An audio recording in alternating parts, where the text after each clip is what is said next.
Right. Everyone, please say it 3 times together. Sadhu, sadhu, sadhu. Once again, let me greet everyone a very good spiritual evening. Before we start, I would like to do the same wish. What is that?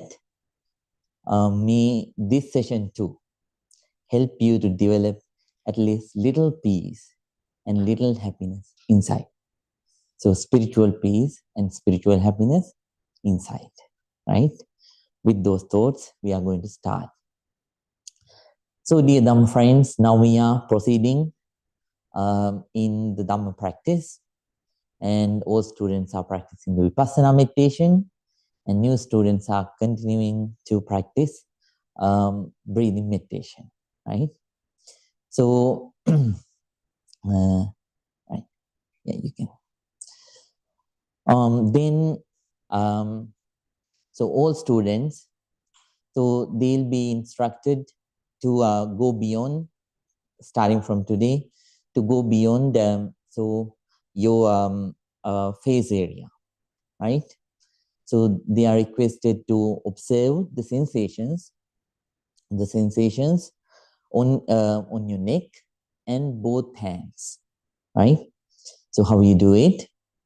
So please observe the sensation. Go beyond the chin and observe the sensations that arise on your neck area. So front portion of your neck area. Then after that, please observe the sensations on the back portion of your neck area, right? So let it be heat, let it be coldness, and let it be pain, let it be tingling sensation, blood circulating sensation, itching sensation, hardness, numbness, or softness, or at least the touch of the air. So all these things are sensations. And beyond that, there are various kinds of other sensations too that you cannot name. You don't have a name for them, but there are sensations. So don't try to make a new name for them. Let them be so. Just observe and understand. This is also a sensation like the other sensations, right? This has also risen to pass away. This is impermanent, changing, right? Then after that, so front portion of your neck area, then back portion of your neck area. Then please observe the sensations on your shoulder, right? Right shoulder. Then after that, so right upper arm. So on this right upper arm, whatever sensations that arise, observe and remind yourself this is also impermanent, changing. And then move your attention to your elbow, right? On your elbow too, whatever the sensation that arise, so that you can experience.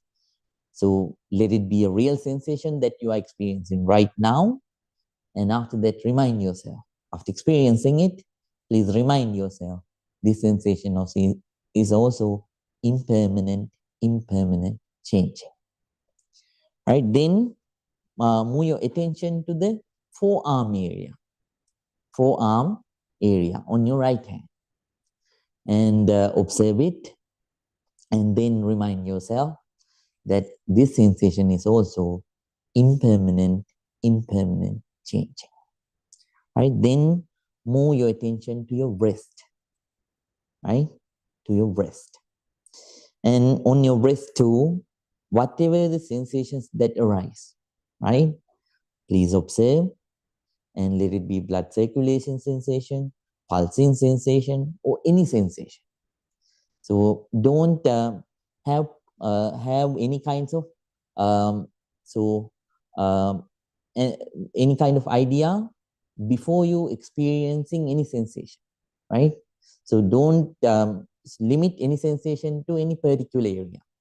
Any sensation can arise at any area at any time, right? This is the nature. It is not under your control. right? So whatever it is there, observe and remind yourself. This is also impermanent, changing. And then move your attention to your right palm, right? So palm area. So upper palm area. On that upper palm area too, whatever the sensations that you can experience. So observe and recognize. And remind yourself, this sensation is also impermanent, changing. And then please move your attention to your lower palm area, right? So on that area too, whatever the sensations that arise, observe and remind yourself, this sensation is also impermanent, changing. And then please move your attention. If you can, if your concentration is good enough, please observe all the fingers one by one, right? If your attention is not that good, observe the fingers overall, right?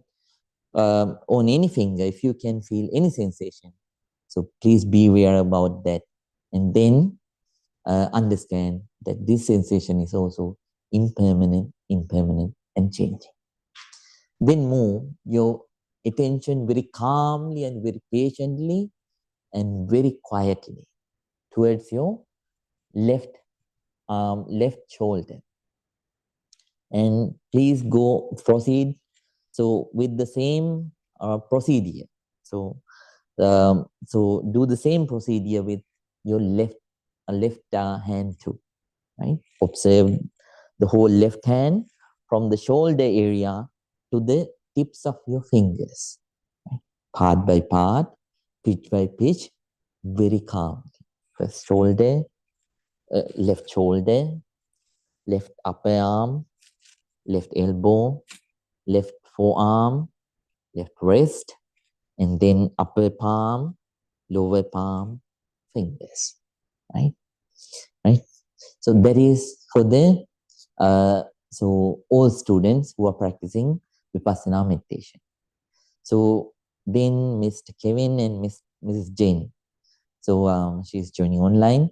So both of them are instructed to start, kindly instructed to start Vipassana meditation too. So both of you can observe, start with the head area, right? Please observe the sensations first on the top of your head, right? Then please observe the sensations on the front portion of your head. Then after that, please observe the sensations on your right ear. Then after that, please observe the sensations on your back portion of your head, right? Then after that, please observe the sensations on your left ear. When you are done with the left ear, very calmly, please go back again to the top of your head and please go through the same, follow the same steps, right?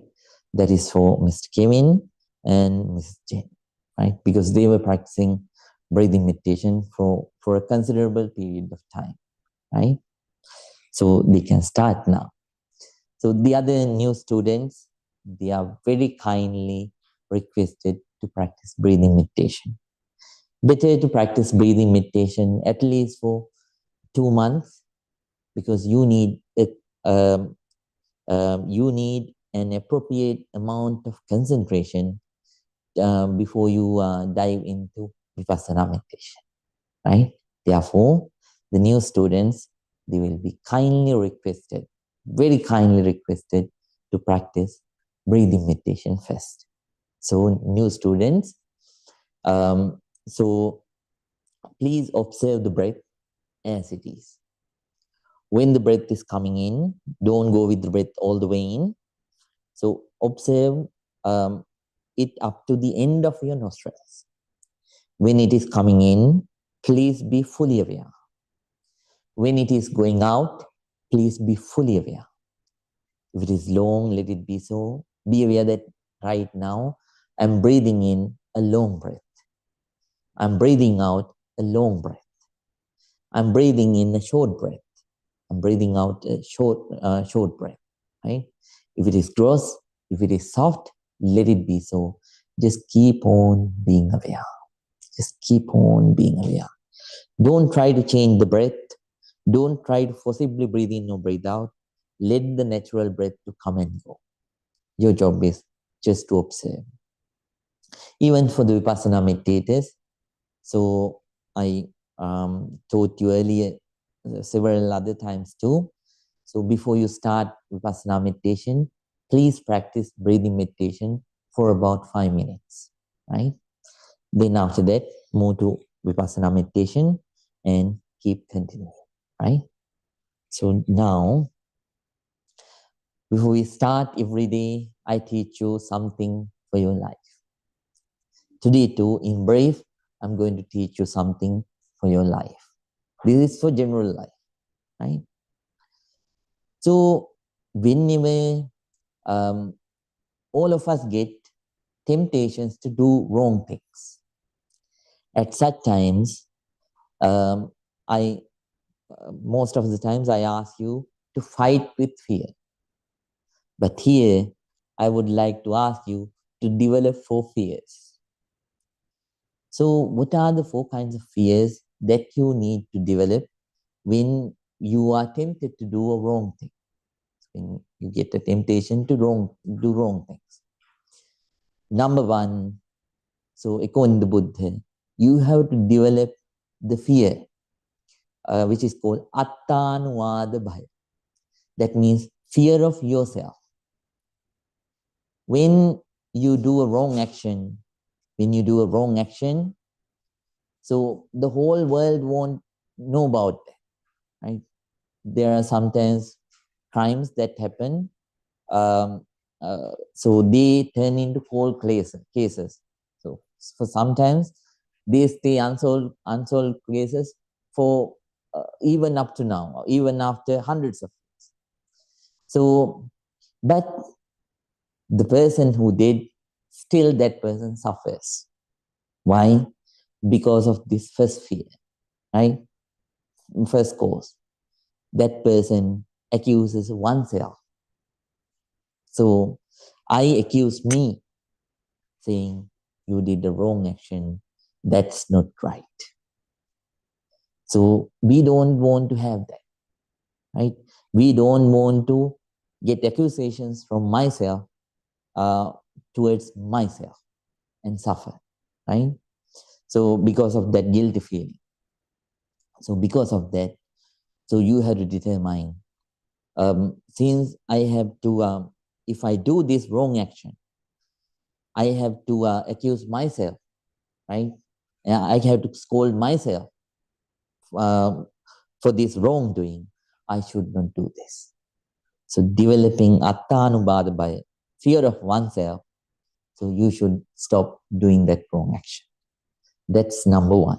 If you want, you can write these things down.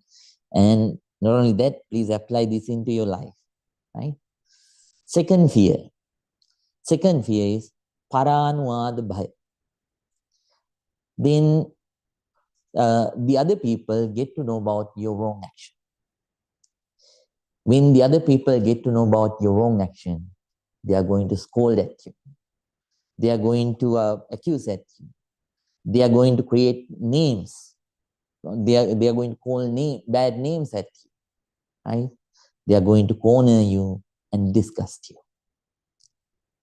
Because of the fear of the others, you should stop doing those wrong actions, and you should suppress your temptation to do wrong, right? Then that is called as paranwada bhaya, fear of others.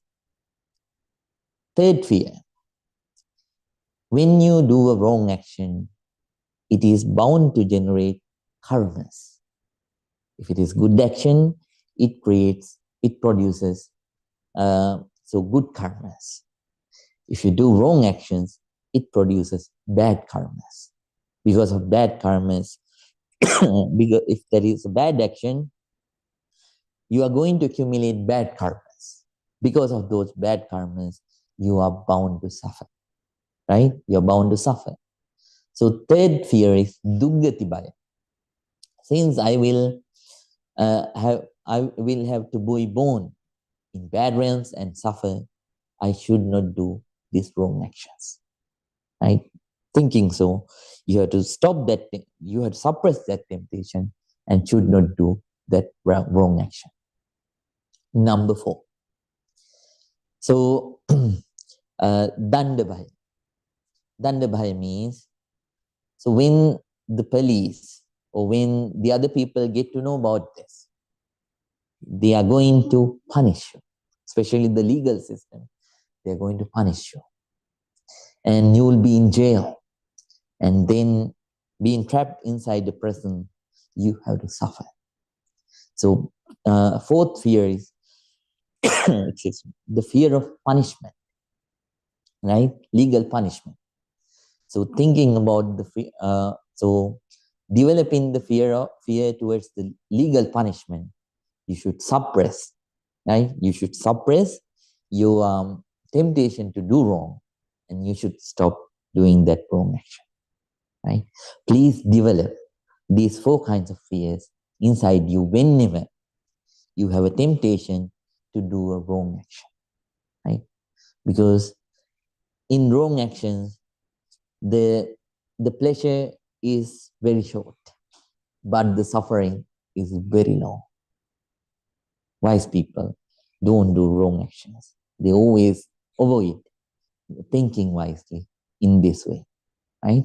So please use these 4 fears to avoid your temptation to do wrong, and then to establish yourself in the right path, in right actions, right? With that, that's something for your general life, right? Please use them in your general life. Okay. Hope you can remember, and not only you remember, you keep in mind. You have to apply. Please apply. Right. Right. Now, please keep your back straight, neck straight, head straight. Please keep your right palm on your left palm, and let your whole body to calm down. Let your whole mind to calm down. Now, we are going to start today's silent meditation practice. Before that, as usual, I'm going to pay our respect and gratitude towards Buddha in brief. And after that, we will start our silent meditation time. Everyone, please concentrate.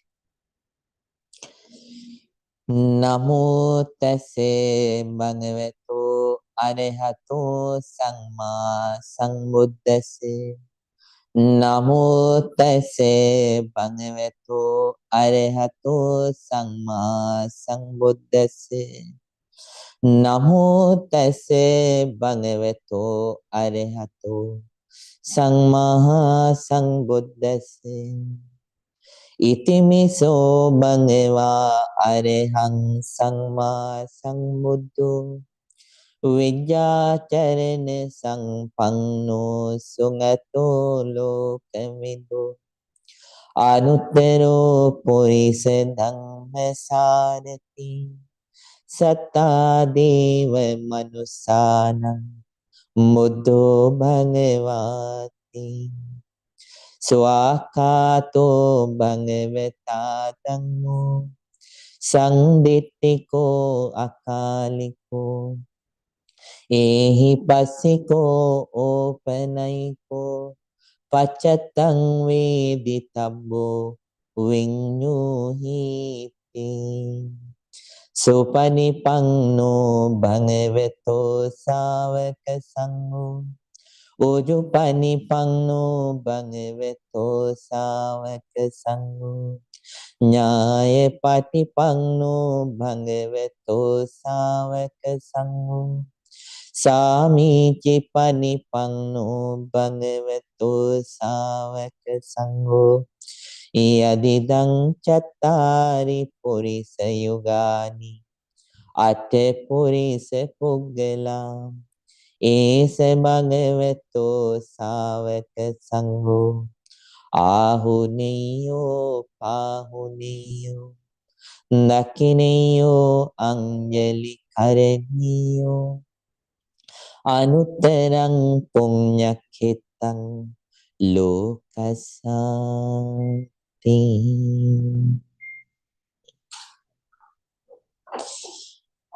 With a very calm mind, with a very quiet mind, with an alert, very attentive mind,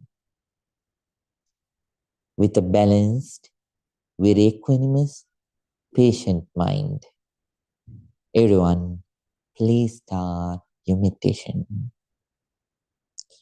If you are a new meditator, please keep practicing breathing meditation as instructed. If you are an old student, please keep practicing Vipassana meditation, the insight meditation. Whatever the meditation practice that you are practicing right now, may your meditation be very, very successful. Very, very successful. Everyone, please start your meditation.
Now,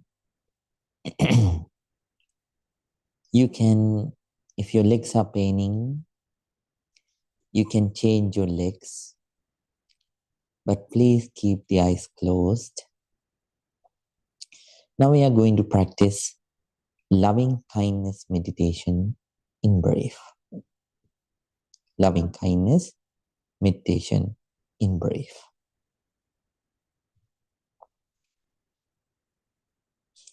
First, let's share a sincere loving kindness with ourselves, with you.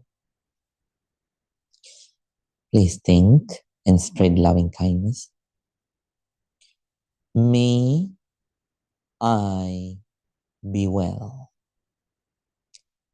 May I be happy.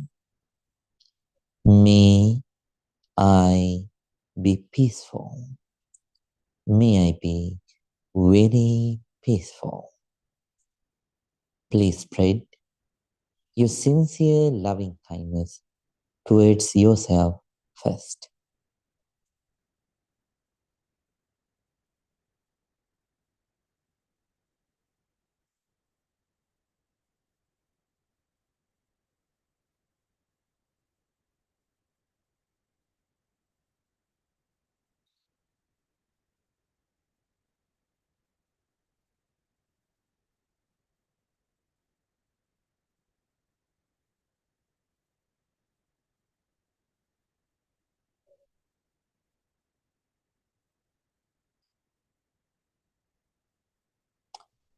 Now, please spread your loving kindness towards your parents, towards your teachers, towards your relatives and friends.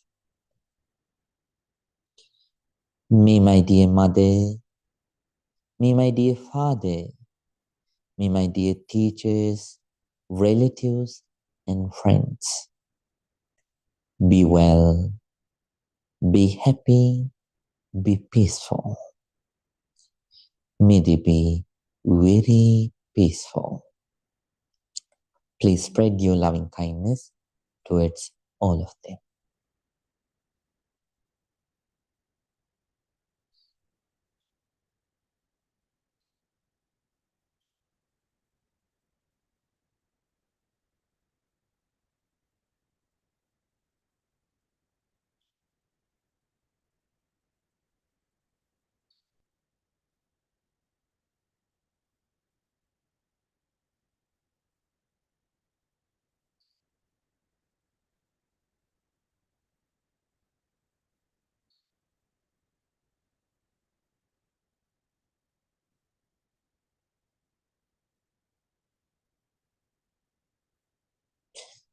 Now, please spread your loving kindness towards the people who are in the middle.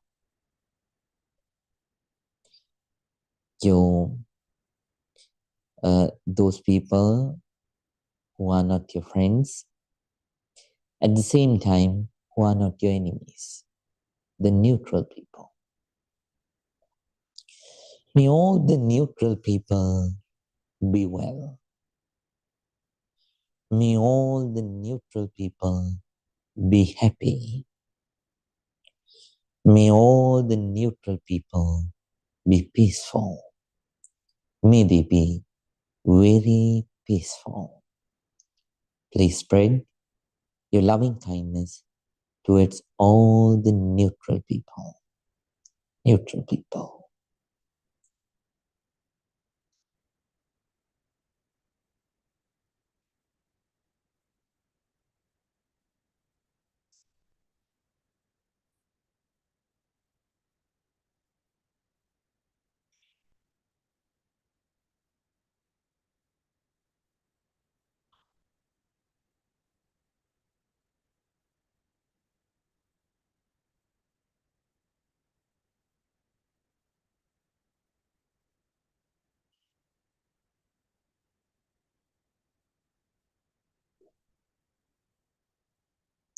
Now, Let's spread our loving kindness towards the enemies.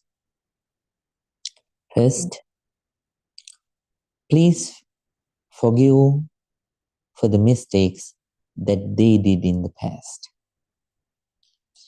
At the same time, ask for forgiveness for the mistakes that you did to hurt them. Then, let's share our loving kindness with our enemies. May my enemies also be well. May my enemies also be happy.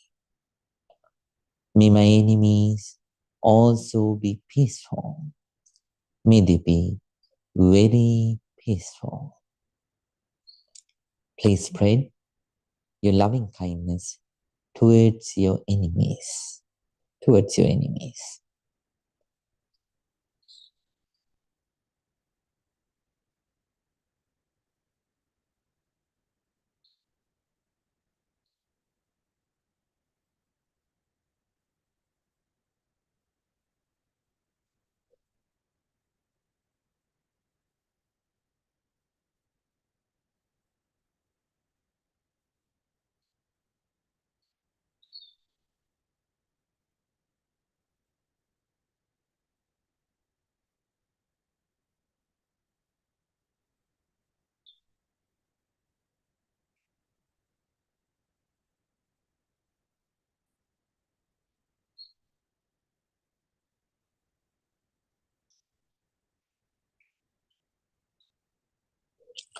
Now, let's spread our loving kindness towards all the beings in the world. Let's think about all the human beings, all the animals, birds, fish, and all kinds of beings. Let them be visible or invisible, beautiful or ugly, weak or strong, regardless of all those differences. Let's share our loving kindness with all the beings in the world. May all beings be well. May all beings be happy.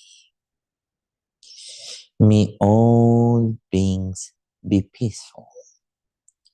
May all beings be very peaceful. Very peaceful. Please spread your loving kindness towards all the beings in the world. All the beings in the world.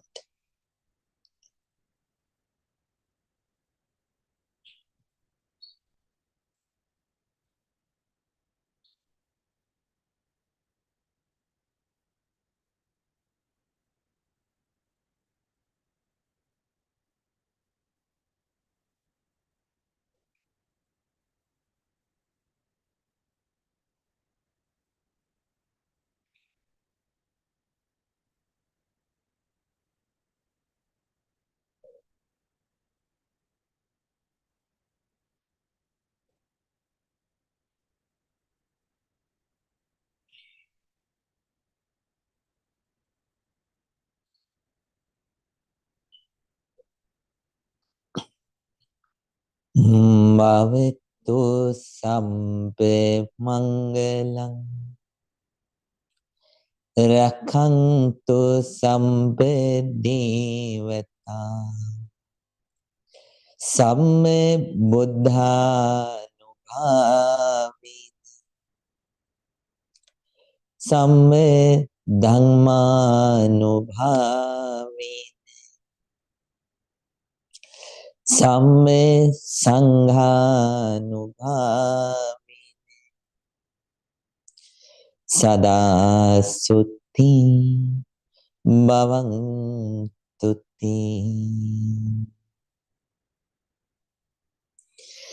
Sadhu, sadhu, sadhu.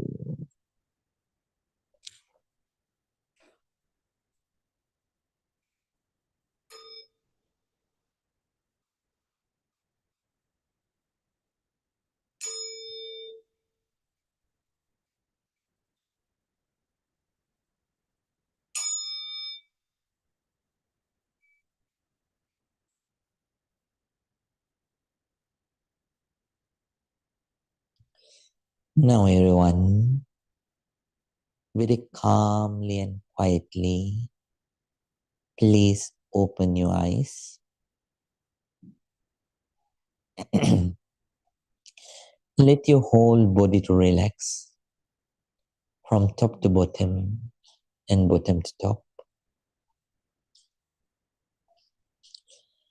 Now please join your palms together and say 3 times, Sadhu, Sadhu, Sadhu.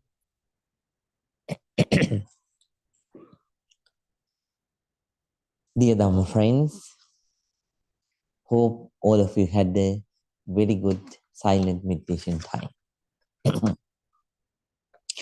As I always mention, you have to dedicate for yourself, right? So when you work hard, right, then you can gain the results. If you don't work hard, then you are not going to gain the results. So working hard is very important in meditation too, just like in other things of your life, right?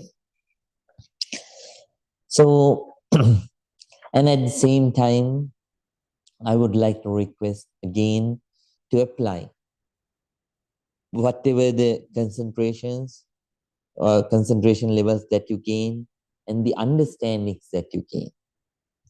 So to apply them into your day-to-day life. That's how the purpose is served. Especially when things are going in the wrong direction, right? When things are going well, so then there is no much problems.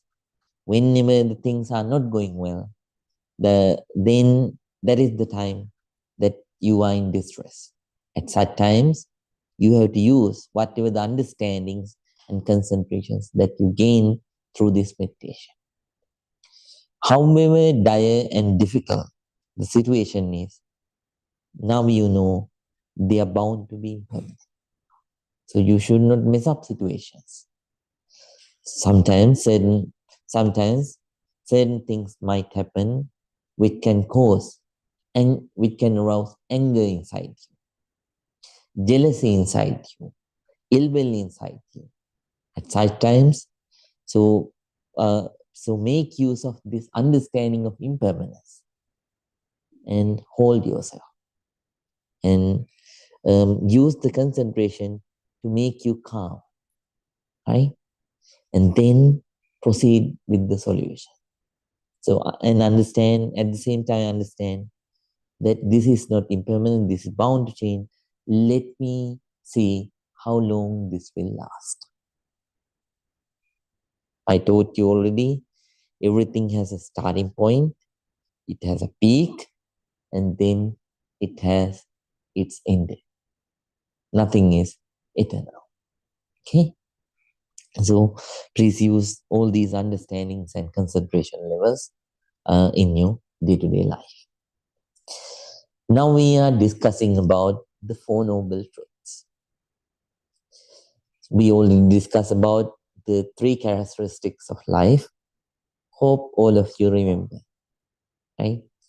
So what is the first one, Aishwarya? Impermanence. Then, right, Namal. Second one, Mr. Bhanu? Suffering. Suffering. Very nice. Mr. Kevin? The third one. Third one. I forget what it's called, but emptiness. Yeah. Very nice. No self. Very nice. So these are the 3 characteristics. And then after that, we started learning about the 4 noble truths. We already learned about the first noble truth, the noble truth of suffering, right? And since I have already given you the description, I'm not going to describe it again, right?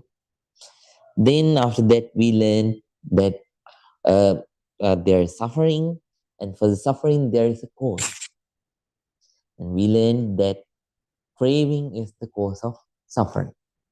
Right? We learned how the craving arises, its procedure, and how it becomes the cause of all the sufferings. And then last week we learned about the third noble truth. We learned that when so the cessation of suffering, there is a cessation of suffering. So when we let go of the craving, then we attain the cessation of suffering. We learn that one too. And then today we are going to learn about the fourth noble truth, right? So the path to the cessation of suffering. In Pali, this is called as Dukkha Nirodhagamini Patipada Arya Satya. It's a little bit long. That means the path to the cessation of suffering. So to the path to end all the suffering. Right?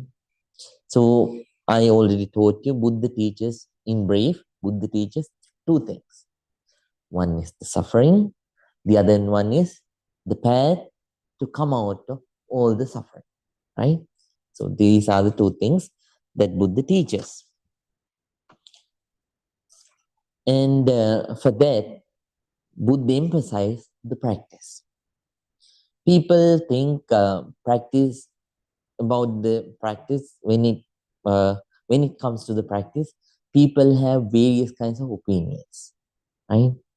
So certain people, when we ask, are they practicing dharma?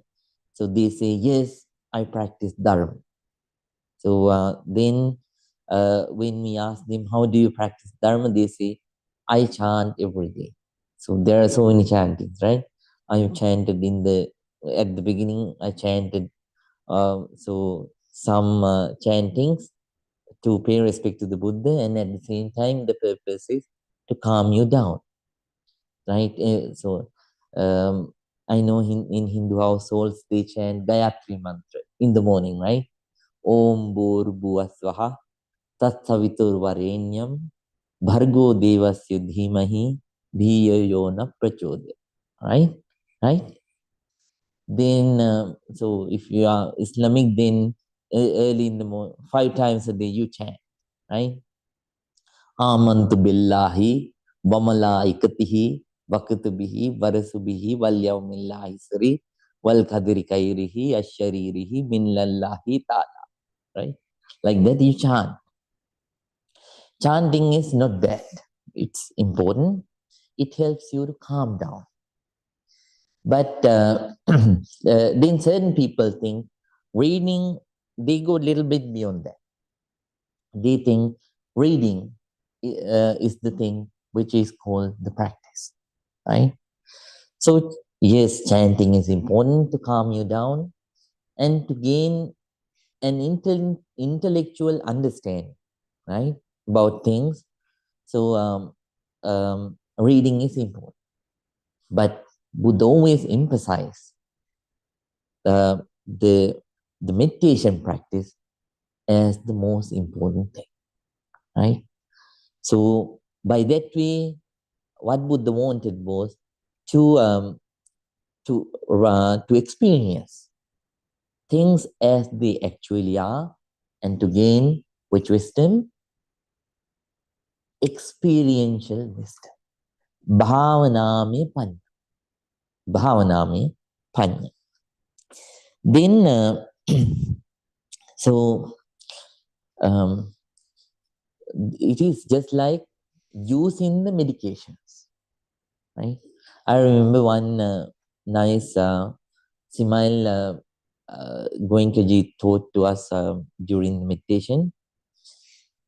So there is a patient who has a sickness. So this patient goes to a doctor, right? Then this doctor is a very clever doctor, experienced doctor. So what he does is he so he analyzes and finds out this person's sickness, and then this doctor tells, explains so the sickness to the patient, and then he describes everything in details, very efficiently, very professionally, and then he writes a description, prescription, and gives it to the patient to take medications from the pharmacy, right? So listening to this nice description, the patient develops a lot of devotion, right? Devotion towards this doctor. What he does is, he, because of that strong devotion, what he does is, he asks for a photo of that doctor. So he takes that photo to his house, and then he laminates that photo, and then he keeps it at a special place, and then he lights candles, incense sticks, and keep flowers, and starts to chant.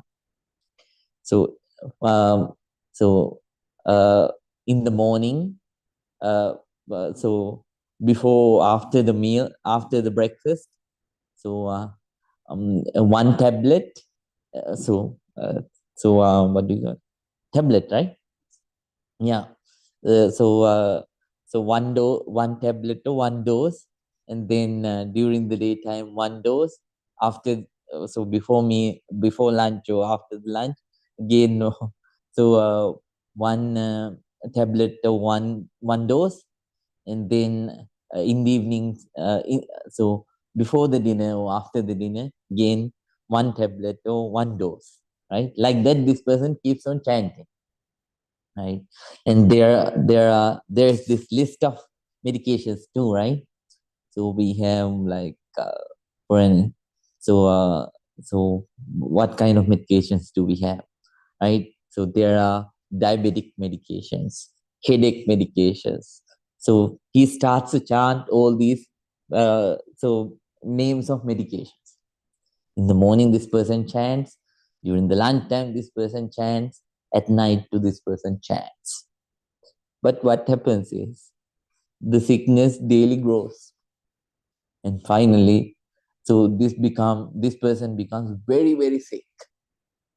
Then this person runs to the doctor and says, "Oh, doctor, um, so uh, so uh, still I have the sickness. I am suffering severely. It is not my sickness. It is I don't see any sign of any cure. Instead, my sickness is growing up."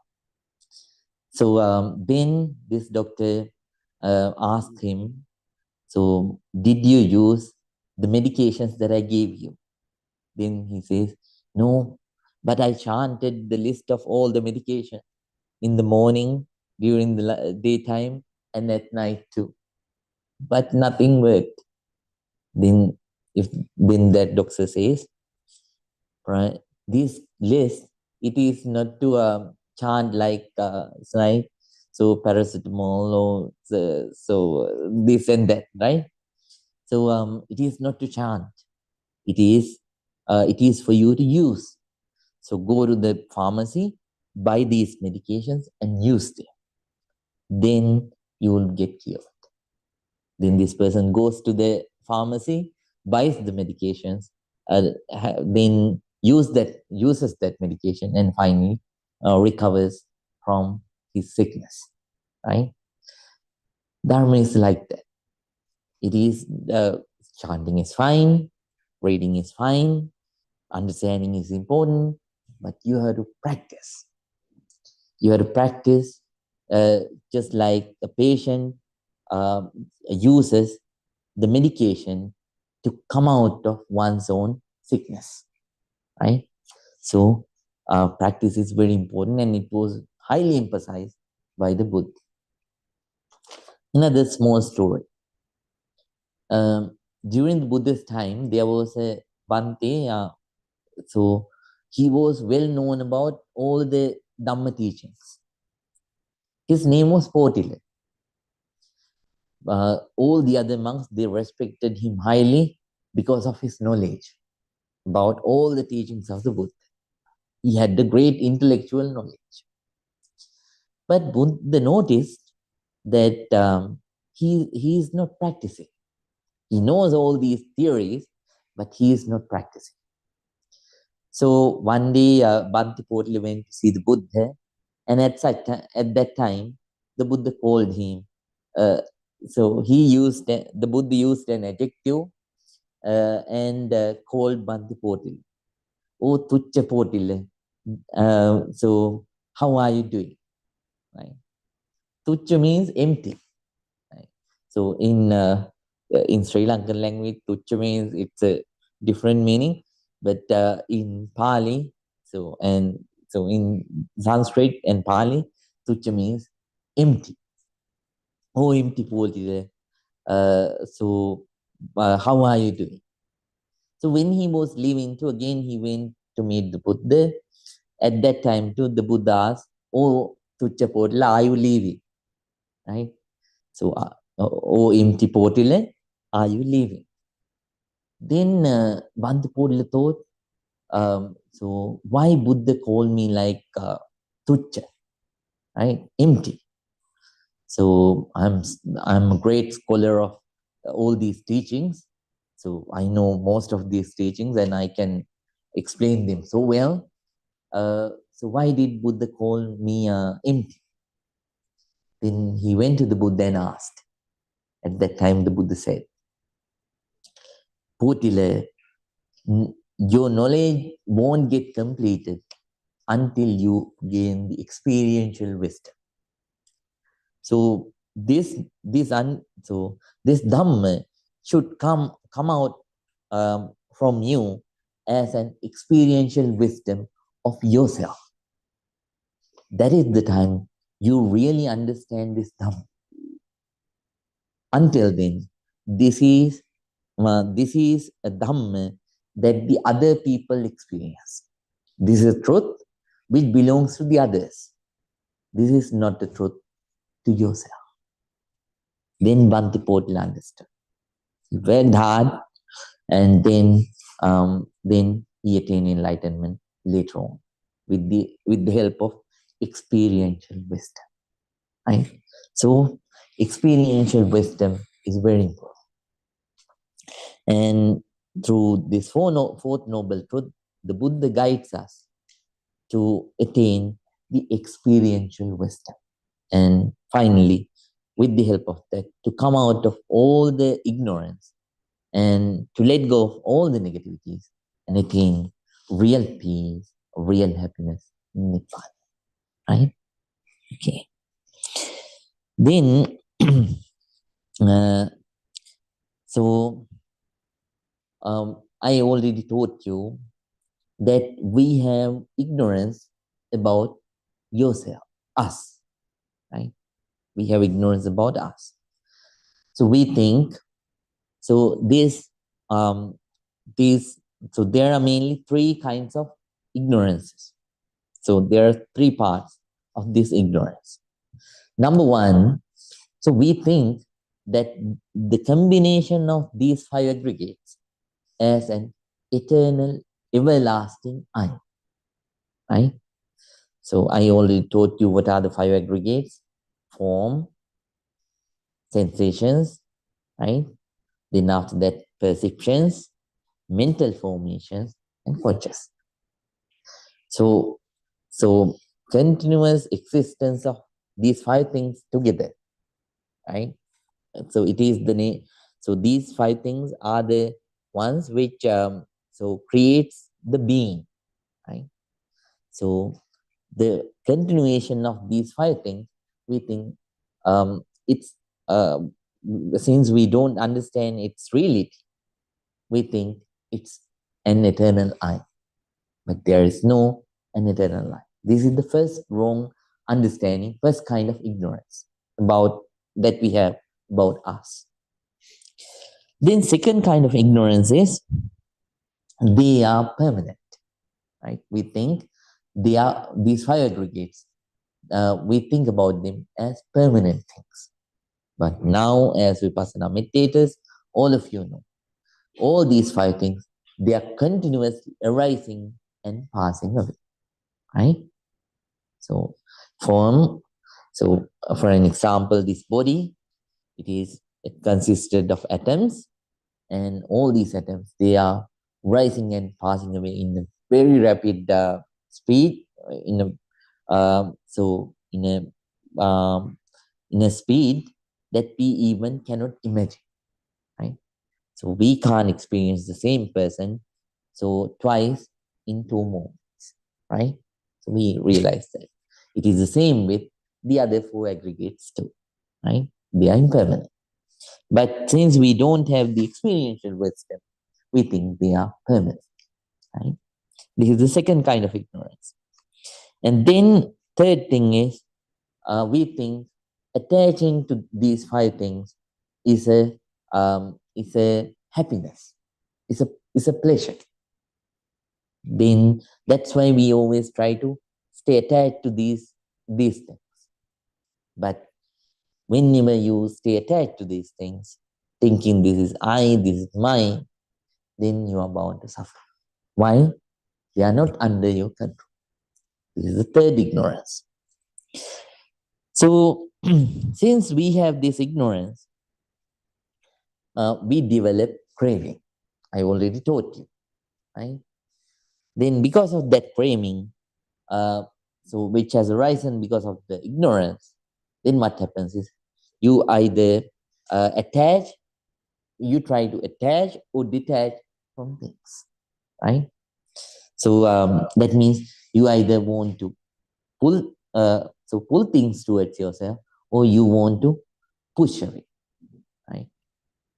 Then this creates this leads to suffering. This leads to suffering, and then Buddha teaches us to come out of so through Eight Noble Path. Buddha teaches us to come out of this this ignorance, and to come out of this craving, to stop this this ignorant nature of pulling things towards yourself and pushing away things from yourself. And the Buddha teaches you to come out the path, to come out of all the suffering, right? This is what Buddha does during the by teaching the fourth noble truth, right? So this path of medication, right?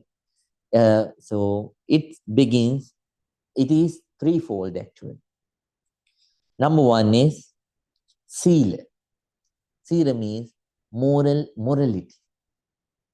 Morality is the first one, first medication. Because why morality? Because if we so in this path, to come out of all the suffering, first you have to calm down yourself before you get into deeper concentration levels and wisdom, right?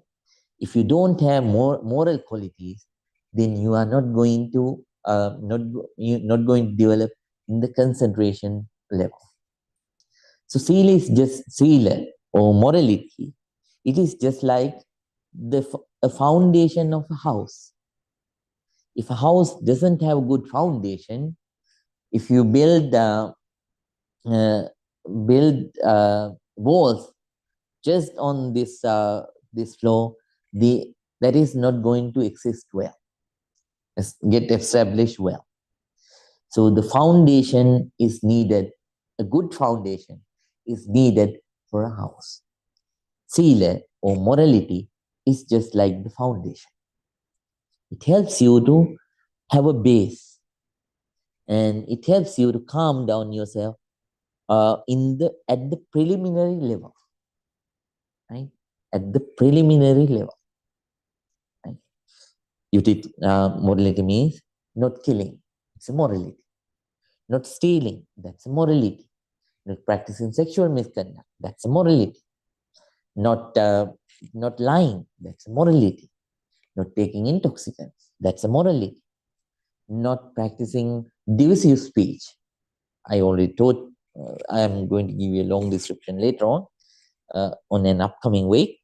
So somehow divisive speech, the speed that you use to separate people. That's also not using that. That's a morality. Not practicing abusive speech. That's also morality, right? Then not using vulgar speech. That's also a morality, right? These are moral qualities. When you practice them, then you gain the ability to calm down yourself to a certain level. To a certain level. But it doesn't go all the way deep, but you still have a foundation, a boundary to hold yourself, right? Then starting from there, uh, then Buddha teaches us to practice samadhi, concentration, right? So samadhi means concentration means so using meditation, you calm down your mind. When you are practicing breathing meditation, loving kindness meditation, you learn to calm down your mind, right? Calm down. So it has to go deeper and deeper and deeper, and then there are higher levels that you attain. Using that concentration, you develop open view. Open view means without any preconceptions, you become a scientist, um, scientist who see things as who observe things as they actually are, right? So, so when you don't have any preconceptions, when you can see things with an open mind, you see the reality as it is, right? Then this leads to wisdom, panya, right? This leads to wisdom, panya. So actually, panya, wisdom is is the most important thing later on when it comes to holding into the morality and concentration, right? Uh, because you can develop morality, but sometimes if you don't have wisdom, sometimes because of temptations, you might break them, right? So concentration the same. Until you keep on practicing, concentration stays with you. But whenever you stop practicing, you come down back again. Sometimes certain people go beyond, uh, so so they become worse people than they were before, right? Because they lose the concentration, and then they stop being mindful, and then they get into the association of bad friends, and they lose everything, right? So uh, uh, so wisdom is very important at the end when it comes to holding onto moral qualities and concentration, right? To safeguard, right? But first, you have to have the morality, and based on morality, you have to develop concentration, and with concentration, you have to observe your inside and outside world as they actually are. Now you develop wisdom, right? So these are the three kinds of practices that you practice to come out of all the suffering, right? They are they are divided. They are divided by the Buddha into 8 divisions in this fourth noble truth description. These 8 are called as 8 noble paths. Have you heard of the name 8 noble paths? Right, 8 noble paths. I will give detailed descriptions later on. So next week will be the question and answer week. After that, I will keep on describing these 8 one by one. Somehow, in brief, we have to understand in this 8 noble path, the first 2. So, right right understanding is the first one. So when you observe the world with an open mind, you start to see things as they actually are. You realize they are impermanent, so their nature of suffering and their nature of no self. And when you see these things, you develop right understanding, right? You develop right understanding about beings, about things in the world. Because of this right understanding, you develop right concept, right? When you have a right understanding, then it leads to right concept, right? Then you start to think, so if everything is impermanent, if everything is based on suffering, if everything has, so if there is no any eternal self inside me, if I'm continuously changing, then why should I develop negativities inside? I should let them go. So you develop the concept to let go of your negativities, right? And then you develop another concept, another right concept, not to harm anyone because of anything. No use of harming the other people because of my personal pressure. Why should I harm? So you develop the concept of harmlessness inside you. And at the same time, you realize, why should I get angry at the things that I cannot control? So I should not get angry. You develop the concept of not getting angry. So these are the three kinds of right concepts that you develop inside. When you develop these three right concepts, so this right concept, then it leads to right speech.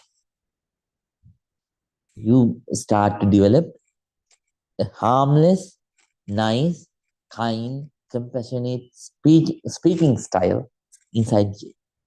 I will describe them later on that particular week, but right now I will only give you a very small basic summary, small description. And then that right concept also helps you to have a right action. You determine. So whatever it happens, I'm not going to kill anybody. I'm not going to steal anything. I'm not going to practice sexual misconduct. Right? Then it also leads you to right livelihood. You determine, I will live in this world peacefully and calmly without harming anybody and doing a profession that won't harm anyone. Right? So avoiding bad kinds of professions that harm the other people, you engage in a profession which is harmless and peaceful and fruitful. Right? Then at the same time, you develop right effort. Right? I will describe what will be the right effort. So there are 4 kinds of right effort. So you develop the right effort to come out of, you determine. You develop effort to come out of the negative actions that you already have. And then not to start the negative actions that you haven't done. Right? So for an example, if you were not gambling, if someone calls you to gamble, you don't go to gamble. Right? That's an example. Right? Then like that. Then you develop effort to continue the positivities that you already have. And you develop effort to start the positivities that you already don't have. And then it will lead you to right mindfulness. All the time, you will develop the ability to appreciate each and every moment in your life. Right? So then you will not think like, oh, living 70 years is enough. 8 years is enough. No. You will admire each and every moment of human life. Right? Even though you will develop mentality, even though you are very sick, to admire your life and to be kind to yourself and be kind to others and shape your life in a way which goes with the Dhamma, right? Right? Then finally, I will describe about that when that week comes, and finally, it will lead you to right concentration too. Right? I will teach you about that in that particular week. So these are the 8. This is the 8 noble path. So then it is based on the 3 practices: morality, concentration, and wisdom. But as I mentioned earlier, so the base, so the one which hold morality and concentration is wisdom. That's why the path starts with right understanding, right? Then accordingly, so we will learn how to practice these 8 noble paths and attain the enlightenment accordingly, right? So then those descriptions will come in 2 weeks. In 2 weeks. So please keep practicing. This is the path that you are heading, and this is a pure non-sectarian path. But you have to have the proper understanding, and with the proper understanding, if you practice, then you are bound to improve, bound to develop anything. Real peace, real happiness, purification of mind, Nibbana. Let's conclude. Now everyone please think. Together all of us gathered here and practice this noble non-sectarian pure meditation techniques and accumulated a lot of positive energy. By the power of all this positive energy, please think. May all our troubles be away. May all the good things happen in our lives. May be able to practice this noble meditation practice continuously. And finally, eradicating all the negativities, developing all the positivities. May all of us attain real peace, real happiness, Nibbana. Everyone, please join your palms together and concentrate. Abhivadana silise nichang vada pachaino chataro dhamma vadanti ayuvangno sukhang balang ayurarogya sampatti sagga sampatti me vache ato nibbana sampatti iminati samijjato. May all of you be happy. May all of you be well. May all of you be very, very peaceful. Sukhi Hotu. Sukhi Hotu. Sukhi Hotu. Everyone, please take rest and I'll see you in the next week.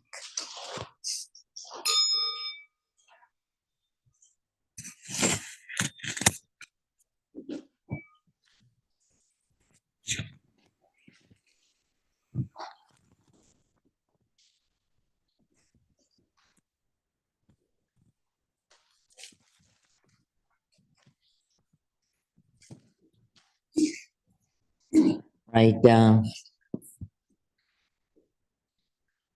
Mr. Huada. Yes, Bante. Oh, good night, Mr. Huada.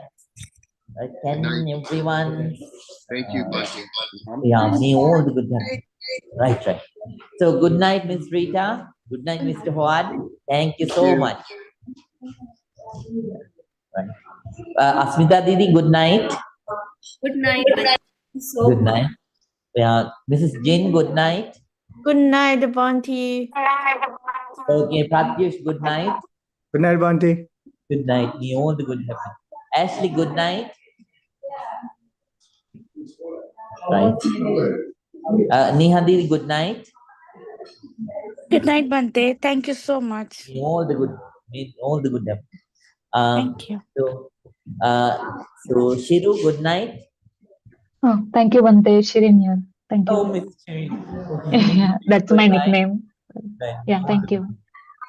Mrs. Leaf, good night. Thank you, Bante. Good night. Good night. May all the good happen. Mrs. Meena, good night. Thank you, Bante. Good night. Good night. May all the good happen. Miss Ashley, can you hear me? Ashley, all right. Okay, good night, everyone. Thank you so much, Mr. Fuad. Always glad to be of service, Bante. May all the good